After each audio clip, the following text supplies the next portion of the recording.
옛날 옛적 작은 마을에 살던 꼬마 엠마가 있었습니다. 엠마는 항상 세상에 대해 궁금해하던 아이였어요. 그녀는 매일 밤 자장가 대신 여러 철학자들의 이야기를 듣고 잠들곤 했습니다. 그러던 어느 날 엠마의 귀에 들어온 이야기는 바로 존 로크의 백지설이었습니다. 그녀는 로크가 말하길 우리가 태어날 때는 아무것도 적히지 않은 빈 종이장처럼 시작한다고 믿었다는 사실에 무척이나 흥미를 느꼈습니다. 엠마는 그날 밤 이상한 꿈을 꾸었습니다. 그녀는 하얗고 끝없는 서재에 서 있었어요. 사방에 쌓여있는 하얀 종이들 속에서 엠마는 어디서부터 어떻게 시작해야 할지 몰랐습니다. 곧 우크처럼 생긴 한 노인이 다가와 미소를 지으며 그녀를 안내하기 시작했습니다. 이것이 바로 내 마음의 상태란다, 엠마. 하지만 걱정 말거라. 이곳에 글을 채워넣는 공경험과 모험을 통해 시작되는 법이지. 그 순간 엠마는 마을로 돌아온 듯 했지만 세상이 완전히 다르게 보였습니다. 그녀는 길을 잃어버린 고양이를 찾아주는 것이나 친구와 함께 새로운 언덕에 올라 하늘을 바라보는 것 등 모든 작은 경험들이 백지에 어떤 흔적을 남기고 있음을 깨달았습니다. 그녀는 그래서 매 순간을 소중히 기록하기로 마음먹었습니다. 그렇게 엠마는 동네에서 소문난 모험가가 되었습니다. 그녀는 나무 위에 올라가는 법, 겨울에 첫 눈송이를 잡아보는 법, 심지어 시장에서 가장 달콤한 과일을 찾는 법을 배우며 자신의 백지에 새로운 것을 써 내려갔습니다. 엠마는 알게 되었습니다.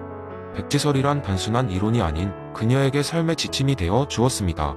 경험과 지식을 통해 자신의 이야기를 만들어 나가는 기쁨을 깨달은 엠마는 그렇게 점차 지혜로운 어른으로 성장해 갔습니다. 시간이 흘러 엠마는 자신보다 어렸던 시절의 아이들과 마주칠 때마다 말하곤 했습니다. 우리의 마음은 처음에는 백지와 같지만 모든 경험이 자신만의 특별한 이야기를 만든단다. 그러니 두려워하지 말고 새로운 것들을 시도해 보렴. 엠마의 말은 마을 전체에 퍼졌고 그 덕분에 많은 아이들이 자신의 백지를 채워나가기 시작했습니다. 엠마는 이렇게 존 로크의 이론을 통해 사람들에게 꿈과 용기를 선물할 수 있었습니다. 두 번째 이야기, 한적한 마을. 한가운데 바디우의 사건 이론을 생생하게 체험할 수 있었던 놀라운 이야기가 펼쳐졌습니다.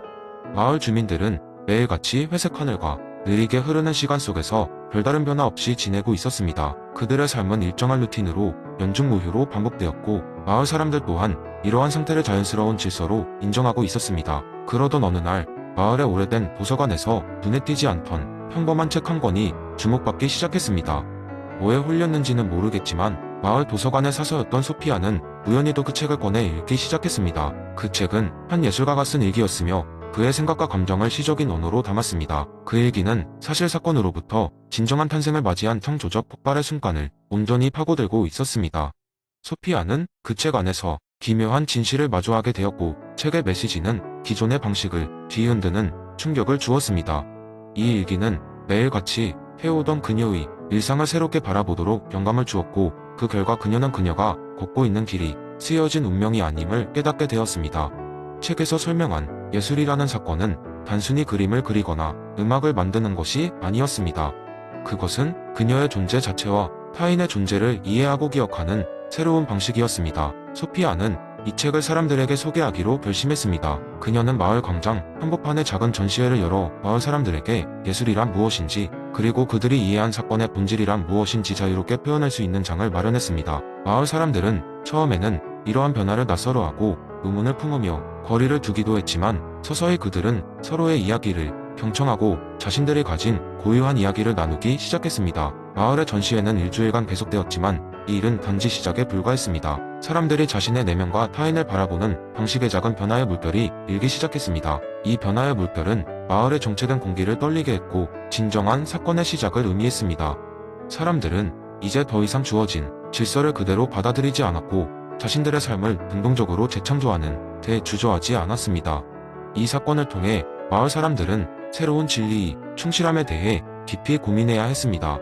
과연 그들은 자신들에게 닥친 새로운 인식과 창조적 가능성에 충실할 것인가 아니면 다시 이전의 관성적 상태로 돌아갈 것인가를 선택해야만 했습니다.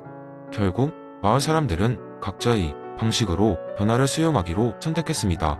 이로써 그들은 바디오가 말했듯 사건을 통한 새로운 현실을 맞이하며 그 과정에서 삶의 질서를 새롭게 구축해 나갔습니다. 이 이야기는 단순한 사건의 힘을 이해하는 데서 한 걸음 더 나아가 변화의 가능성과 그 충실함 속에서 발견할 수 있는 삶의 아름다움에 대해 깊이 생각해 보게 합니다. 그리고 그곳에서 새로운 가능성의 시작을 맞이할 수 있습니다. 세 번째 이야기 길버트 하먼의 설명적 추론, 이론을 탐구하며 이것이 어떻게 우리의 일상생활에서 재미있고 독특한 방식으로 적용될 수 있는지를 설명하기 위해 가상의 사건을 통해 여러분을 안내해 보겠습니다. 한적한 마을 리들타운, 그리 크지 않은 인구와 따뜻한 해살로 유명한 평화로운 곳입니다. 이 마을에는 마을 주민들에게 다양한 퍼즐과 수수께끼를 통해 사고력을 자극해주는 것으로 유명한 퍼즐숍이 있었습니다. 어느 날 퍼즐숍의 주인이자 마을 사람들에게 널리 존경받는 앨리스가 가게를 열었을 때 그녀는 자신이 애지중지하던 세기의 수수께끼라는 희귀한 퍼즐이 사라진 것을 발견합니다. 앨리스는 즉시 이 사건을 마을 사람들에게 알렸고 마을 주민들은 퍼즐 도난 사건의 미스터리를 풀기 위해 모였습니다. 이 사건은 단순한 도난 사건으로 치부되기보다는 오히려 마을 사람들의 지적 호기심을 자극했고 모두가 각자 자신만의 설명적 추론을 통해 사건을 해결하려 노력하게 되었습니다. 먼저 마을 기자인 맨은 가장 전형적인 용의자라 할 수 있습니다. 그는 항상 새로운 이야깃거리를 찾고 있었고 흔히 사람들을 놀라게 하는 것을 즐겼습니다. 벤은 퍼즐을 훔쳐서 그것을 마을 역사상 가장 충격적인 도난 사건으로 기사화할 계획이었던 것일까요? 다음은 마을의 과학 선생님 클레어입니다. 그녀는 문제를 해결하는 대지대한 관심을 가지고 있으며 종종 복잡한 두뇌 게임을 통해 학생들의 지적 능력을 키우고자 노력합니다. 클레어는 학생들과 함께 퍼즐을 연구하며 교육 자료로 활용하려고 한 것은 아닐까요? 아울러 수상쩍어 보인 사람은 빅토르였습니다. 그는 퍼즐숍을 자주 찾는 방문객이었고 종종 언젠가는 이 퍼즐을 반드시 풀어보리라며 불타는 열망을 드러내곤 했습니다. 하지만 계속된 실패에 실망한 나머지 퍼즐을 몰래 가져가 혼자만의 시간에 집중해서 풀어보려 한 것일 수도 있습니다. 마을 주민들은 여러 날에 걸쳐 이 세 가지 설을 놓고 가열찬 토론을 벌였습니다. 일부는 벤의 기사를 기대했고 또 다른 이들은 클레어의 교육적 열망에 공감했으며 몇몇은 빅토르의 집착을 지적했습니다. 이 과정에서 하모니, 설명적 추론은 모두의 일상 속 추론 과정에 활력을 불어넣었고 사람들은 각자의 관점으로 사건의 퍼즐 조각을 맞춰갔습니다. 하지만 각종 추론이 난무하는 가운데 퍼즐은 마을 도서관의 작은 구석에서 발견됩니다. 마을 사서인 도티가 잘못된 분류 작업 중 실수로 퍼즐을 책장에 섞어버렸던 것이었습니다. 결국 진실은 아주 사소하고 자연스러운 실수였지만 이번 사건은 마을 사람들에게 설명적 추론의 중요성과 함께 그들이 가진 창의적인 사고력을 일깨우는 중요한 기회가 되었습니다. 결론적으로 설명적 추론은 단순히 사건의 진실을 찾기 위한 도구에 그치지 않고 우리 삶의 다양한 측면에서 창의적이고 비판적인 사고를 이끌어내는 촉매제가 될 수 있음을 보여주었습니다. 마을에서 벌어진 일련의 사건들은 우리가 날마다 직면하는 크고 작은 미스터리들 속에서 어떻게 최선의 설명을 찾아가는지를 일깨워주는 즐거운 여정을 제공했습니다. 네 번째 이야기, 한때 작은 마을에 사는 잭이라는 이름의 젊은 남자가 있었습니다. 잭은 항상 행복을 찾기 위해 무엇이 진정 중요한 것인지 고민하곤 했습니다. 그는 주변에서 들려오는 다양한 의견과 사회의 기대 속에서 혼란을 겪고 있었습니다. 그러던 어느 날 잭은 우연히 동네 도서관에서 한 권의 책을 발견하게 되었습니다. 그 책은 바로 맥스 셸러의 가치의 계층에 관한 책이었습니다. 잭은 책을 읽기 시작했고 그 안에 담긴 가치의 다양한 계층에 대해 깊이 있는 통찰을 얻을 수 있었습니다. 그날 밤 그는 흥미로운 꿈을 꾸게 되었습니다. 꿈속에서 잭은 신비로운 모험을 떠나게 되었고 그는 각각의 가치 계층을 상징하는 5개의 왕국을 여행하게 되었습니다. 첫 번째로 잭은 감각의 왕국에 도착했습니다. 이곳은 무한한 쾌락의 나라였으며 사람들은 맛있는 음식과 아름다운 음악, 호화로운 환경에 빠져 살고 있었습니다. 하지만 여기서 머물면서 잭은 단순한 즐거움이 오래가지 않는다는 것을 깨달았습니다. 사람들은 쾌락을 추구하며 살아가지만 그 끝에 다다르면 종종 허무함을 느꼈습니다. 잭은 이를 통해 감각적 가치가 얼마나 쉽게 사라질 수 있는지를 배우게 되었습니다.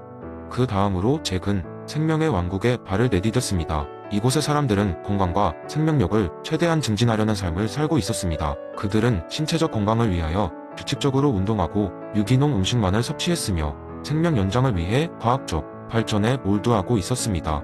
잭은 이러한 생명 가치의 중요성을 이해했지만 건강을 유지하는 것만으로는 삶의 모든 의미를 채울 수 없다는 것을 깨닫게 되었습니다. 다음으로 잭이 도달한 곳은 동신의 왕국이었습니다. 이곳에서는 학문과 예술이 중심이 되었고 진리와 미를 탐구하는 것이 최고의 가치를 가졌습니다. 이 왕국의 백성들은 끝없는 호기심과 창조적 사고로 지식을 쌓고 세상을 이해하려 노력했습니다. 잭은 지식과 진리의 중요성을 인정했지만 그는 또한 이러한 추구가 때때로 인간 본연의 감정을 소홀히 할 수 있음을 알게 되었습니다. 네 번째로 잭이 여행한 곳은 성격의 왕국이었습니다. 여기에서는 자신만의 개성을 강하게 표현하는 것이 최고의 가치로 여겨졌습니다. 사람들은 자신의 독창성과 개성을 존중받으며 살아갔고 타인의 성격 역시 존중하는 문화가 있었습니다. 잭은 고유한 성격과 개성을 존중하는 것이 얼마나 중요한지를 깨달았고 자신의 참된 자아를 발견하는 여정을 시작하게 되었습니다. 마지막으로 잭은 성스러움의 왕국에 도착했습니다. 이 왕국은 신비로운 분위기와 종교적인 초월적 경험이 가득 차 있었습니다. 여기서는 사람들의 마음이 고요하고 평화로웠으며 그들은 우주와의 연결을 느끼며 살아갔습니다. 잭은 이러한 초월적 경험을 통해 진정한 내적인 평화를 찾아가는 여정을 이해하게 되었습니다. 잭은 꿈에서 깨어나면서 맥스 셸러의 가치, 계층 이론이 자신의 삶에 얼마나 큰 통찰을 주었는지를 깨달았습니다. 그는 이 모든 가치가 중요하다는 것을 알게 되었으며 어느 한 가지만을 추구하는 것이 아니라 균형을 맞춰가며 살아야 함을 배웠습니다. 그리고 그날 이후로 잭은 더 이상 외부의 기준이나 기대에 흔들리지 않고 자신만의 진정한 행복과 의미를 찾아가는 여정을 이어 나갔습니다. 그는 자신의 이야기를 친구들과 마을 사람들에게도 전하며 그들에게 다양한 가치의 중요성과 그 균형의 필요성을 전파했습니다. 그렇게 맥스 셸러의 가치 이론은 작은 마을에서 큰 울림을 가져오게 되었고 많은 사람들이 자신의 삶에서 진정으로 중요한 것을 발견하게 되었습니다.